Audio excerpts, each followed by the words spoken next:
Ya, assalamualaikum warahmatullahi wabarakatuh. Di sini nama saya Faisal Arkan.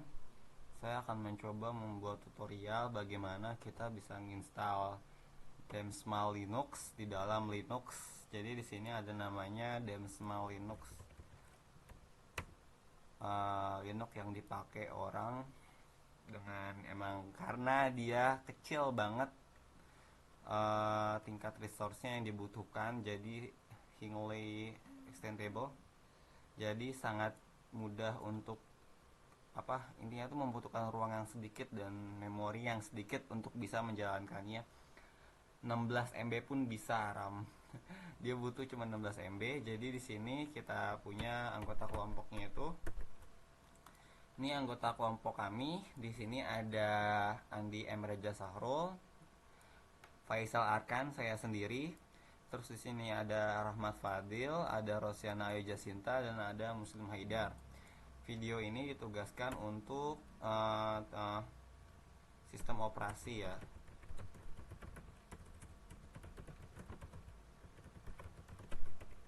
Universitas Gunadarma.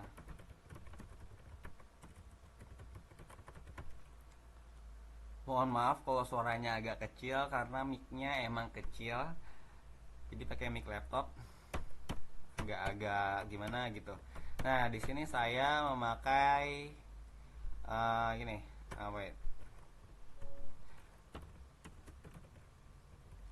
Di sini saya memakai Linux namanya Ubuntu 16.10, kernelnya 4,834 generik dengan Windows Manager Open Box, dimana biasanya Ubuntu tuh dilengkapinya pakainya Gnome kan.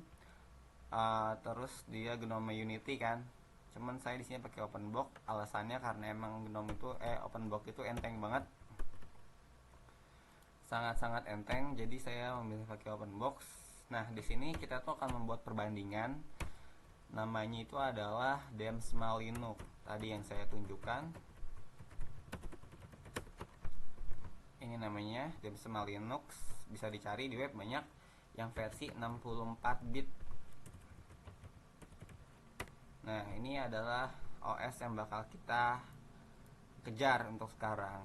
Jadi OS Linux dia ada gabungan dari OS Knockpick sama Debian. Tapi package Debiannya nggak otomatis keinstall, jadi agak ngeselin.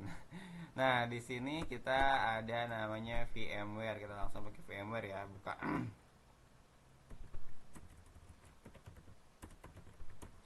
Nah, di sini kita langsung buka VMware.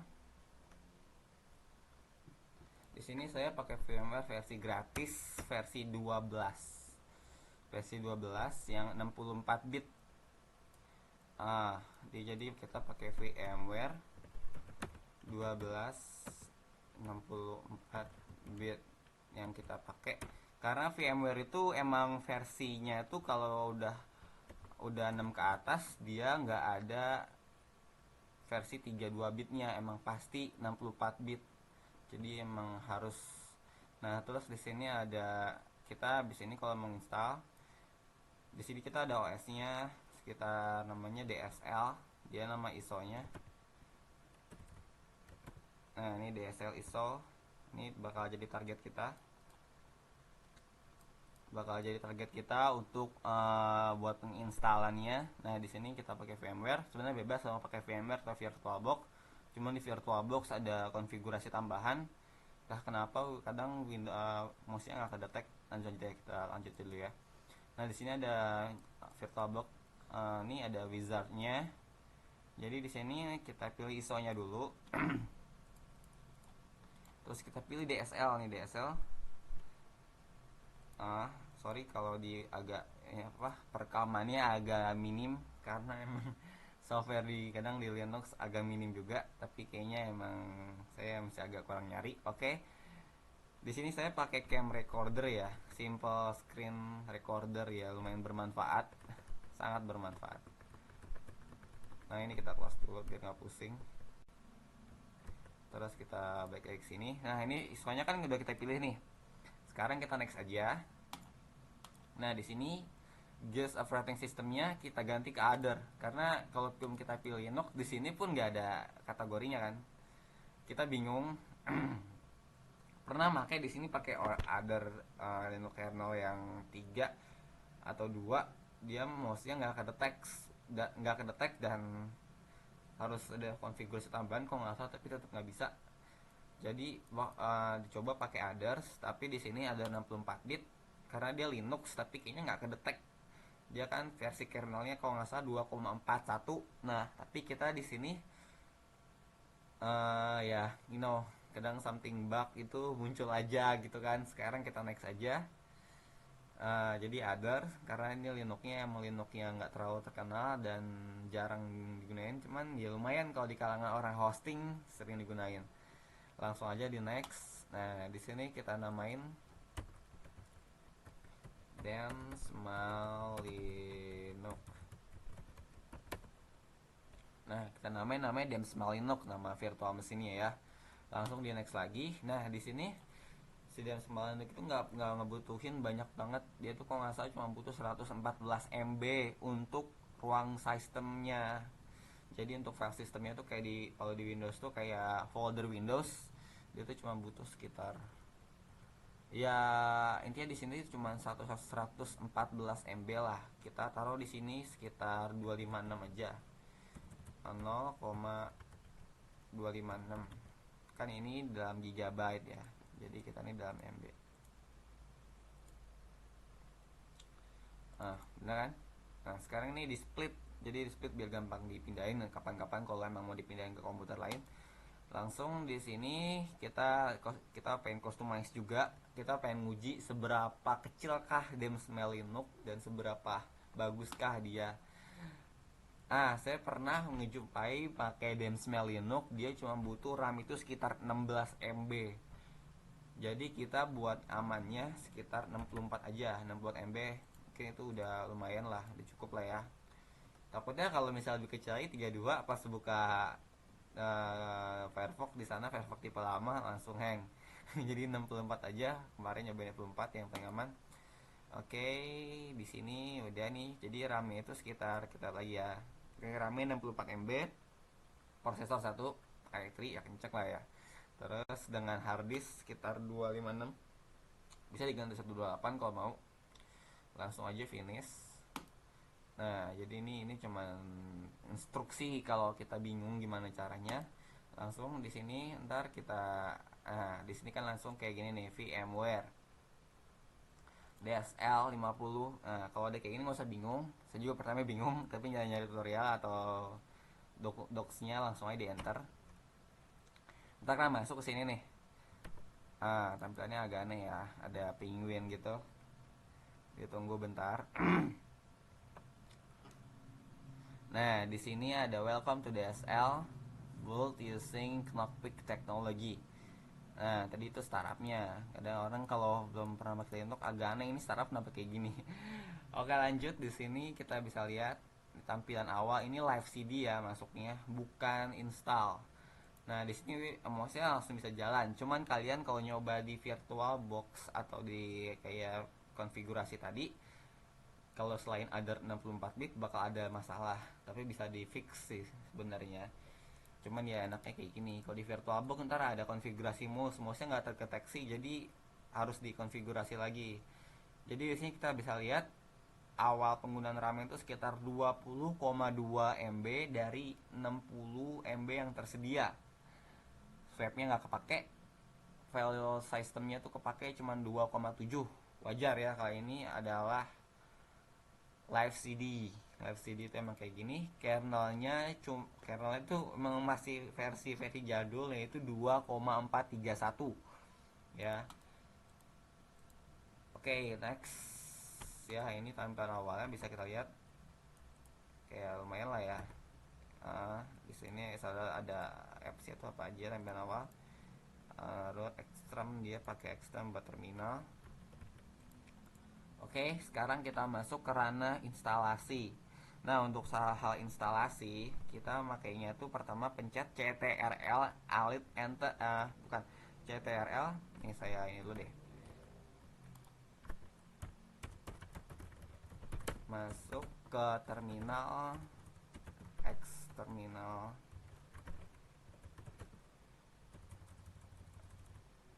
ini aja dia, masuk ke CLI konsol,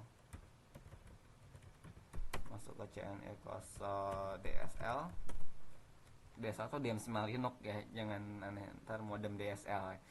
Masuk ke CLI konsol DSL tuh dia tuh komennya adalah ctrl plus await plus backspace. Nah ini adalah komennya, ini penting banget.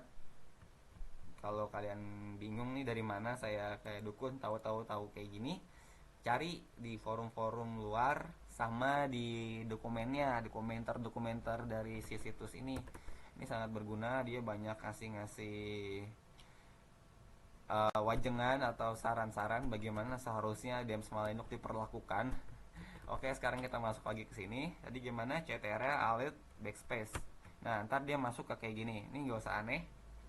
Bagi yang pertama kali pakai Linux pasti ini apa sih gitu kan, agak-agak sungkan makanya juga. Nah di sini ini kan bekas tadi nih log-lognya startup masuk, kita di sini langsung sudoku aja untuk dibebasin pakai komennya, walaupun cuma formalitas tapi hal itu sangat penting kan, belum di set juga passwordnya, langsung di enter. Nah sudoku pak, nah masuk kan. Nah di sini kita udah masuk sebagai sudo, lihat nih kursornya agak di bawah mentok ya si VMware-nya. Langsung aja habis dia di sudoku, kita bisa kita cari dulu partisi yang mau diinstal. Kita cari partisi yang mau diinstal. Caranya adalah ketik fdisk L. Nah, di sini komennya fdisk ini kan emang bawaan Debian. Debian tuh fdisk itu buat nyari list partisi yang tersedia di dalam suatu OS lingkungan Linux. Di sini ada bisa kita lihat ada disk dev HDA 2,47274 MB. Di sini ada ketrack satu disk ya. Di sini cuma ada satu yang tadi kita buat sebelumnya. Nah ini yang bakal jadi target install nanti. Oke, sekarang untuk komen install selanjutnya adalah tadi kita list dulu ya. Tadi apa? Ini buat masuk ke konsol DSL. Biar nggak pusing. Kalian yang mau nyoba. Terus tadi ada kalau masuk ke masuk sebagai root, ketik sudoku. Enggak, sudonya kecil ya. Linux tuh kayak sensitif, jadi penting banget untuk mikirin huruf besar atau kecil di dalam komennya. Terus abis itu tadi untuk cek ininya fdisk L. Nah ini fdisk ini kan sebenarnya buat ngecek ini tuh buat komennya, tapi dia butuh komen assist. Jadi pakai L tuh untuk list, itu penting banget. Ini cek list partisi tersedia. Nah jadi kayak gini dia pakai fdisk. Nah sekarang kita buat install. Sorry tadi ada kesalahan, jadi komennya itu adalah di sini komennya adalah dsl hd install. Hilaf ya, dsl hd install ngesat ya, dsl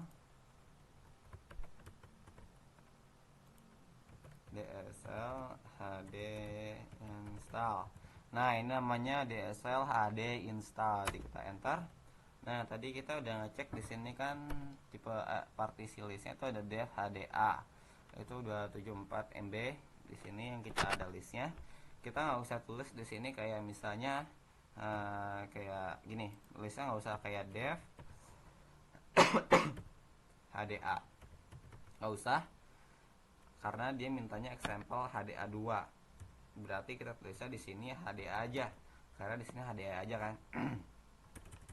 Ketiknya HDA, diantar aja. Terus di sini dia minta support multi user apa enggak. Ya kita ya aja, itu buat kelebihan. Terus ini X3 pakai aja cukup. Terus ini katanya yakin nih menginstal, ya yakin. Oke, dia nanya lagi, ini karena cuma satu partisi, takutnya dia nimpah semua hal. Misal lo ada dual booting, misal ada Windows di samping lo, takut ya ketimpa gitu. Nggak apa-apa, karena kita di sini uh, cuma ada partisi satu, yaitu di VMware. Mau kayak gimana juga aman. Langsung aja ya. Nah di sini kan dia langsung copy files. Dia minta di copy file. Nah, ada kan dari copy. Di sini kita minta install bootloader. Bootloader itu bagi yang belum tahu, kalau di Windows bootloader itu kan dia langsung ke install atau langsung ke cipta setelah kita install Windows. Jadi nggak kelihatan tuh kalau bagi user biasa. Kadang-kadang suka lewat aja itu bootloader. Tapi sebenarnya di Windows itu ada bootloader, namanya Windows bootloader apa gitu, UEFI. Cuman kalau di Ubuntu kalau Ubuntu Linux dia pasti kelihatan ada wujudnya. Kalau di Windows dia langsung di skip masuk ke Windows yang dituju. Nah, di sini kita install bootloadernya. Bootloader fungsinya buat masuk ke ini ya, ke OS-nya yang mana yang mau dimasuk. Kayak grup itu misalnya bisa masuk ke Windows, bisa masuk ke Windows, bisa masuk ke OS lain yang diinstal, misalnya kalau misalnya Debian atau install Backtrack, bebas. Langsung di sini ya.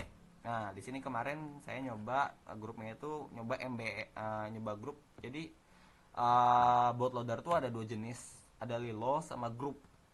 Nah, si Lilo ini jujur saya belum pernah nyoba, tapi grup itu sering dipakai buat di Ubuntu. Intinya buat OS biasa di Linux biasa pakai grup. Kalau OS tipe multi purpose gitu kayak kayak Ubuntu, Fedora dan Lilo saya jarang pakai. Cuman kemarin saya install pakai grup di Demsmail Linux ini, dia nggak bisa ngeload OS-nya. Saya juga bingung kenapa. Tapi pas saya nyoba pakai Lilo, bisa Lilo Active Partition. Jadi kita pakai Lilo aja untuk sementara. Nah, antara di sini, oke, install udah selesai ya. Di sini installnya udah selesai. Terus dia minta reboot restart. Ini filenya juga dari copy, bisa dilihat file dari copy. Ini sebenarnya kalau dilihat sama orang kadang pusing sebenarnya, tapi ini simpel banget cara installnya dibanding Windows 8, dibanding Windows 7. Karena ini pakai CLI, cuman butuh ya terbiasa dulu install OS. Kalau enggak biasanya agak gemeteran takut apa yang ke format langsung. Nah, ini ntar dia langsung reboot sendiri. Dia init switching run level, ya ngasih sinyal kill ke laptop kita.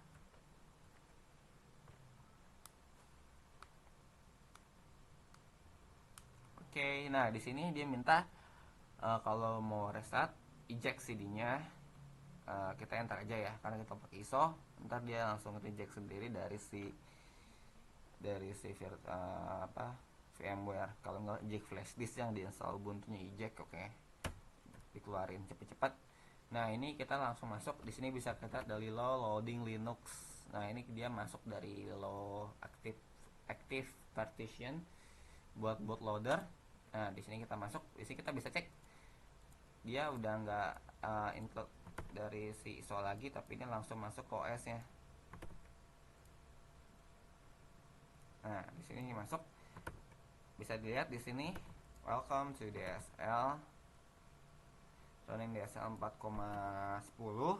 Di sini, di sini sebagai root, jadi kita di sini dipersilakan mempunyai dua tipe seperti biasa umumnya pada Linux, ada root, ada user.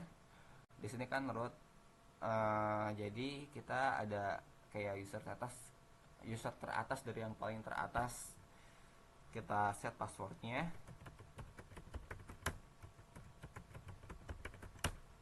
Nah, di sini sekarang kita buat ngeset password buat user namanya DSL. Nah, di sini yang saya belum nyari karena waktu yang mepet juga. Di sini usernya itu otomatis namanya DSL. Dia nggak bisa nginput. Kalau di Ubuntu kan install pasti ada konfigurasi di awal install. Nama kamu siapa gitu, bisa masukin namanya. Tapi kalau di sini DSL dia otomatis dikonfigurasi namanya DSL buat usernya, jadi nanti buat login namanya DSL, nggak usah bingung. Nah di sini enter new password, jadi tadi kan buat root, sekarang buat DSL-nya. Kalau passwordnya sama juga nggak masalah. Nah sekarang kita udah masuk. Nah di sini ada box login, ini dia loginnya termasuk paling sederhana. Kayaknya sih pakai CDM kalau di Linux langsung tulis DSL, passwordnya yang tadi. Nah masuk kan, jadi ini blok loginnya. Nah sekarang kita langsung masuk ke ranah GUI-nya. Jadi si Demsmail Linux ini dia kalau di Linux Ubuntu masuk ke external terminal dia pakai CTRL Alt F1, tapi kalau di sini seperti yang tadi kita tahu CTRL Alt backspace. Ya kayak tadi kita ulang kayak gini. Ini tuh dia bisa buat konfigurasi segala macem. Tapi kalau misalnya kalian bingung atau bingung banget udah masuk ke sini dan kalian bingung malah nge-restart dari virtual mesinnya, kalian gak usah bingung gimana caranya balik ke GUI. Untuk balik ke GUI langsung aja ketik start X. Ntar dia bakal balik ke sana. Dia kayak auto reconfiguration gitu, rekonfigurasi lagi. Langsung di sini. Nah di sini ada DSL, di sini ada, nah ini DSL awal startupnya kayak gini. Ini fresh install ya, termasuknya fresh banget, sangat seger. Di sini ada RAM usage-nya sekitar 19,2 MB. Terus file sistemnya sekitar 142 MB. Ya kecil lah ya. Windows XP aja lebih besar pasti. Ini setara Windows 98 mungkin. Tapi kalau RAM usage kayaknya emang ini paling kecil dibanding Windows 98. Di sini Linux-nya itu sekitar versi kernelnya 2,431. Kalau kalian pengen lihat aneh-anehnya bisa lihat di sini, namanya bisa ketik top. Nah di sini jenis-jenis sekitar cuman ada berapa nih yang jalan, programnya yang jalan tuh sekitar ada cuman 1-2, bisa dihitung lah ya sendiri. Jangan saya ngitungin. Di sini PDI-nya, di sini bisa dilihat yang jalan yang mana. Oke, kita matiin, kita start X lagi untuk balik ke sana. Nah di sini kita bisa lihat terus apps-nya apa aja. Apps-nya cukup beragam. Di sini tuh ada gamesnya di sini cukup mengejutkan, aneh tapi nyata. Di sini banyak gamenya. Di Linux Ubuntu nggak selengkap ini gamenya. Ada Tetris, itu bisa dimainin, lumayan have fun juga. Di sini ada apa ini, Starks apa itu, Peget apa ini, Peget yang ngerti gue. Nah di sini ada Peget, terus ada Size Puzzle, lagi make ya belakangan. Di sini ada Canfield, jenis-jenis pemain kartu ya. Ada Mastermind, intinya banyak di sini ada gamenya. Terus dia di sini pakai Extreme. Nah di sini ada cukup satu hal yang agak-agak mengecewakan. Dia bilang di sini persatuan antara Debian dan Knoppix. Tapi kalau misalnya balik lagi ke sini, kalau Debian di sini kan ada apt-get ya. Bisa ada apt-get install, guake gitu kan. Di sini kalau di Ubuntu misalnya ada apt-get install guake. Bisa dilihat komennya agak bawah. Terus misalnya kita enter, sudah dulu ya. Nah misalnya di sini apt ya, di sini ada ada post. Di sini ada apt-get install guake. Misalnya kalau di paket Debian sih ya, Ubuntu kan anak Debian. Nah Anda kan bisa tuh dia langsung masuk. Tapi kalau di Ubuntu, kalau di Demsmail Linux hal itu nggak berlaku. apt-get install itu nggak, apt-get command not found. Ini cukup mengecewakan. Tapi emang mungkin kalau ditaruh package Debian di dalam DSL dia bakal makan resource yang lumayan lagi ya, makannya. Jadi mungkin nggak ditaruh dulu. Jadi ini khusus untuk kayak apa kayak sistem operasi yang mini. Di sini ada office-nya, ada kalkulator. Oh, lumayan simpel dan nice. Kayaknya kita ya, ada kalender. Oke, dictionary belakangan. Di sini ada XPDF, di sini ada PIM. Oke, balik. Di sini ada Swiss Run. Ada notepad juga. Lumayan ada notepadnya. Kalau nggak salah di sini ada office-nya juga. Kalau nggak salah buat nih ada word view. Kita bisa nge-view suatu dokumen doc kayaknya. SQL Books, PCD. Wah, ada player juga. Lumayan. Oke, kayaknya selesai dulu sampai sini. Cuman kita bahas ulang. Cuman berhubung gini deh, Ubuntu-nya kan lagi jalan nih, lagi nge-run VM juga. Kita balik ke sini sekitar research-nya. Nah, ke makalah yang saya buat. Di sini ada screenshot. Nah, ini dia. Di Ubuntu tuh kalau startup segini nih, Ubuntu pakai OpenBox window manajernya sekitar cuman berapa? Cuman 362 MB. Ini termasuk database ya, udah termasuk SAM-nya nyala. SAM itu kayak database manager. Enggak, dia server, tapi include juga MySQL dalamnya. Include MySQL. Jadi SAM-nya nyala. Di sini ada MongoDB juga. MongoDB-nya masuk. MongoDB itu kayak buat kayak big data. Kalau kalian suka main big data, di sini main MongoDB starting port ini kan. Jadi MongoDB-nya dia start. Intinya di sini aplikasinya udah banyak terinstall. Tapi RAM-nya cuma kepake 362, itu cukup wow dibanding dengan Unity. Kalau cuma startup aja sekitar 1,2 GB itu pakai Unity-nya, DE default dari Ubuntu. Nah, di sini kernel saya itu sekitar 4,8. Kemarin habis upgrade ke Ubuntu 6.10. Di sini yang terinstall aplikasinya sekitar, aplikasi itu maksudnya bukan aplikasi yang ini ya, aplikasi tapi kayak pancake-nya. Jadi satu aplikasi itu bisa, misalnya kalian ini kan ada Chrome ini bisa mempunyai sekitar 300 pancake yang terkait untuk ngejalanin aplikasi Chrome ini gitu. Jadi itu yang penting.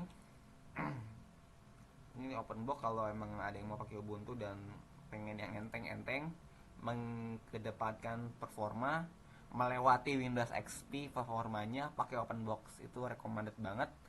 Bagus, itu robust juga, nggak jarang banget error. Kalau error biasanya dari sayanya. Terus di sini oke, kita balik. Nah, kita perbandingannya kita bisa lihat di sini sekitar 23 M. Ini pokoknya biasanya dipakainya kalau dan Linux ini buat meminimalisir penggunaan resource user. Atau misalnya gini, kalau di hosting kan bisnis hosting dia ngebagi-bagi user dipakai VM tuh, pakai VM dibagi-bagi itu share hosting atau VPS. Nah, pakai DEM9 ini dia cuma makan sekitar RAM sekitar 2,1 MB. Ada cumannya, walaupun ini enteng banget dan cuma makan harddisk 142 MB, walaupun ini enteng banget, tetap aja ini cuma bisa nge-load website yang enteng, alias website yang kayak PHP biasa gitu, yang website yang nggak terlalu berat. Kalau kayak Node.js atau Java itu pasti down. Iya, Node.js mungkin masih bisa, tapi kalau Java dia butuh RAM sekitar gede banget sih. Buat ngejalanin Tomcat-nya aja lumayan. Tomcat tuh web servernya Java, namanya emang aneh, Tomcat. Jadi kesimpulannya sih, kalau emang bener-bener mau ngirit resource, kayak mau make komputer mini, mau di Raspberry Pi atau mau kayak di Arduino, bisa pakai DEM9 Linux buat ngirit-ngirit sumber daya, mungkin RAM-nya cuma 100 mega atau cuma 32 mega. Arduino kan kecil tuh, kalau Raspberry Pi 2 sekitar 2 GB nih kalau nggak salah. Bisa pakai DM Linux, tapi kalau misalnya lu mau ya sekedar pakai CPU yang multi purpose, yang multi bisa ngapain aja nih, kayak ini Ubuntu, bisa pakai Ubuntu ini. Namanya misalnya kalau lu bisa Uname, nah di sini bisa pakai Ubuntu 48 generik. Lihat aja di atas di sini. Ini adalah logonya dan segala macamnya. Oke, apalagi ya? Saya rasa udah cukup. Yaudah, wassalamualaikum warahmatullahi wabarakatuh.